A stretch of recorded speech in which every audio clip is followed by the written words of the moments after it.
to the world. Subscribe now to the Hot 97 YouTube channel. It's Ebro in the Morning with Laura Stiles and Rosenberg. How much do people really know this sample prior to Hypnotize? Like, just how big was Herb Alpert Rise? It was an era, especially roller skaters, you know, that whole kind of culture. I'm told. I wasn't outside. So you didn't know it as a kid? I mean, I heard it. My dad used to rock it. And it was definitely like one of them, you know, it was one of them joints. With the you got the original in your Serato, Cass? I do. There's an era like this Chuck Mangione, Herb Alpert era in the 80s that literally on Top 40 radio. They were playing instrumental joints? Well, but the horn would come in and that was the hook.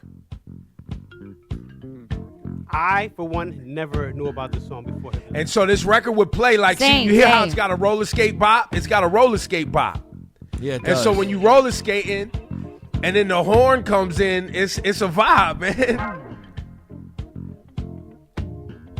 And so there was an era of like this, these records like this kind of, remember CD 101.9, the smooth jazz? Yeah. These records birthed that smooth jazz and made way for what became, you know, the Kenny G annoying thing. I'm just trying to establish how known it was, you know. But remember, like even Peter Piper, the Mardi Gras record, that's an instrumental. You know, a lot of them jazz records was instrumental party records. But party for who?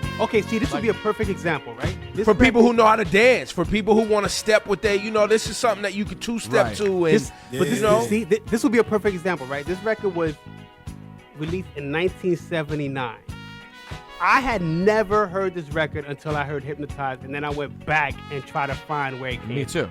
Well, yeah, of course. That's the great thing about hip-hop. That's one of the gems that people who hated on sampling. No, not yet. It's not yet. It's way far. It's way down. But this was a part of the familiar piece, though. Make no mistake. This was, you know, don't that sound like the Love Boat? Yeah. You know what I mean? It's that era. It's that era, the Love Boat. You know what I mean? Moonlighting. This was a vibe. This felt good. But the great thing about hip hop is, and it was something that I believe the generation that hated on sampling didn't realize was important, was hip hop and sampling created a bridge between generations from using records like this. And those of us that cared enough about the music and the culture went back and learned, which takes us to an upcoming conversation. 800-223-9797. Does your household, do your kids, or are you a kid of a household where Biggie is a part of everything when it comes to music? When y'all have cookouts, birthday parties, the family gets together, is B.I.G. playing? I'm trying. I really want to figure that out, like, because for us, he'll always be a part of our lives, like so consistently forever. And I'm just so curious to, if you're young, what it means to you. Like, how does it resonate with you? There's definitely a generation that knows about Biggie, but I'm sure they can't really. They're like, oh, yeah, of course I know who B.I.G. is. But then they're like, and that's it. They'll leave it at that just because they don't have that connection. And do they know, and knowing more than Juicy or More Money, More Problems? Right. And I guess it depends on the kind of household you're in, or if you have siblings and uncles and aunts who put you on. There you go. But think of it in reverse, too. There's songs that came out in the last 3 years, and because I'm older, I'm not outside like that no more. I'm not in the club. So songs come along that we don't get to see them happen. There's something about seeing a song happen in the world, at a club, driving around with your friends, getting ready to get dressed to go out. You know, a night, there was a song that you was playing that night, you got wasted with your friends, and this happened, and you met so-and-so, and things got crazy or whatever. If you don't live the music, it doesn't mean the same. So there's music happening right now that if you're not outside, you're not living it. So then you hear it, and you're like, this is popular? But then let's say you go out and party with your friends one night, and it comes on, you're like, oh, that's what it is right there. So a lot of people with Biggie, That's why I asked it that way. Have you had good times with your family and friends to Biggie? Is it a part of everything? Well, and because if it's just something you hear on the radio, or if it's something that you researched on your own, it may not have that same impact. But there's obviously this gets multi-layered, but you know, Biggie has been played in clubs heavily. Certainly, he died in '97. All the way up for the next 10 to 15 years, you know, DJs were playing a lot of Biggie regardless. So if you were partying in the years after, you might have partied to Biggie's music a lot. Mm-hmm. The question is, over the last 10 years, if that's the first time you've been out, have you? Well, yeah, like if you're 20 right now, right, and you just started going out, how much do you hear? But also, Ebro, I mean, there's music that I got put on to madly. I mean, I didn't listen to Stevie Wonder Songs of the Key of Life until I went to college in 1997. Well, now you make moments. You know, you and your boo, you throwing that Songs in the Key of Life with your boo right now. It means something. Well, it became a thing for me over the last 20 years, but that was 20 years after it came out. Right. I guess it depends how you interact with music, period. Yeah. Call right now, 800-223-9797. So, yeah, there was an era where it was just the instrumental, y'all. But let's go back to what Shawnee said, though, before we went on the air, his Johnny Law moment when he said that he doesn't like Hypnotize. Well, no. That's how, yes. So, Shawnee, let's give you a chance to clear up your how you just. So you said you don't like Hypnotize. Or it just never was one of your favorites. Which one is it? Yeah, because, you know, like we were talking about specific classics that reign with Biggie, right? Juicy being one of them, Hypnotize being another. And when Cass said that, I was like, I never really liked Hypnotize like that.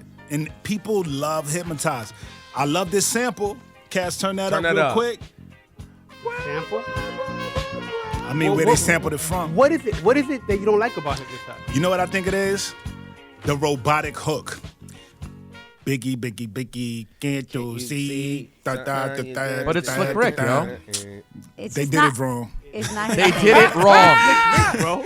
They did it wrong. Evidence suggests they did it right. Now, I can't believe. Now, wait, you like More Money, More Problems better than Hypnotize?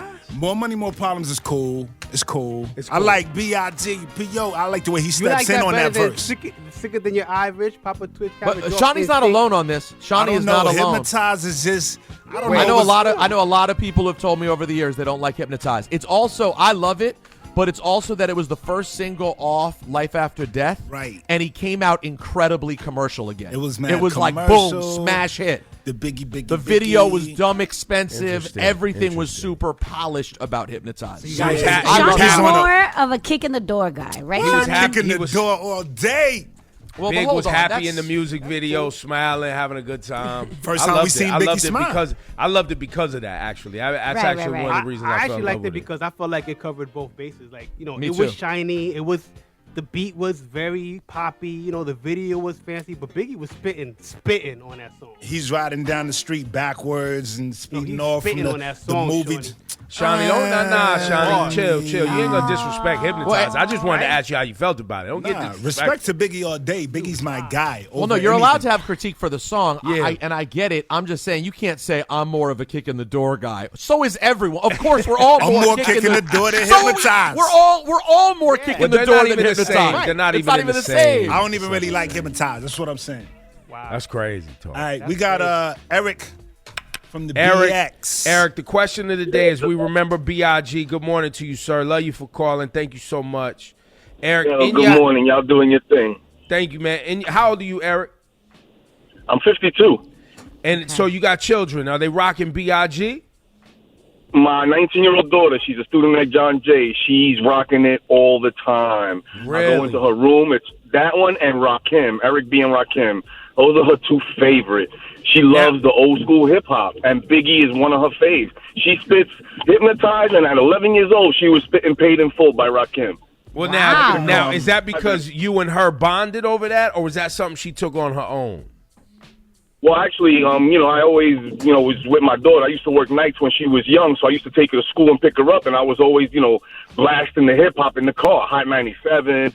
B.I.G., Rakim, Busta Rhymes, Jay-Z, and she just caught on, and she just vibed to that music. Like, a lot of kids don't like that music. She just, magnetically came that music, and her playlist. She got a playlist in her phone right now. It's all old school hip hop. Biggie, Run DMC. Like, Run DMC. I love it. That's all. Thank you for that. That's Thank you for dope. calling. So you got a 19-year-old Hey, yo. daughter. Oh, we lost him. Sorry, bro. Sorry, we clipped you But it early, sounds man. like it's because they bonded over these right. records. Pops was listening to that. But that's what a lot of music love is in all genres, right? Listen, my daughter's too young, and there's music I'm definitely playing in the car. And she's like, Daddy, they curse a lot. And I'm like, yeah, she be listening to it, though. She listened to Wu-Tang. Nice. You know, she like a couple of Wu-Tang Wu-Tang is records. for the children. They said it And that's why I themselves. started That's playing it in the facts. car. Exactly. Who you got online there, Shawnee? Eli. You. Yeah, Eli. How old How are you, y'all man? doing, man? Peace. 28. Oh, so this is the great one. Is B.I.G. Yeah. a part of your life, bruh? Because you're young. Oh, you was only 4 years of old when course. Biggie passed. Right. So when Biggie passed, it was like growing up, he still was like a big thing. Every cookout, everything. It was like that. That was the thing. You know, the Biggie and Tupac was like the ultimate like battle then. So it's like, you had to pick a side and we from Connecticut, so it's like, Biggie was everything out here. So, like, my 4-year-old, I still play it for him. He knows it. He sings it. Hypnotizes his joint, I'm sorry to say. Nah, don't apologize. Shawnee tripping. Your 4-year-old know what time it Yeah, is. live your life. Yeah. For the culture, everybody want to kick in the dough, but, you Can't always kick in the door. Sometimes you have to hypnotize. That's what I'm saying. Definitely. Boogie, you going to sing it, Boogie? Oh, boogie, boogie, boogie, can't you see? The man the way they hit the baby. Yeah, kid. Everybody love to hit the hay.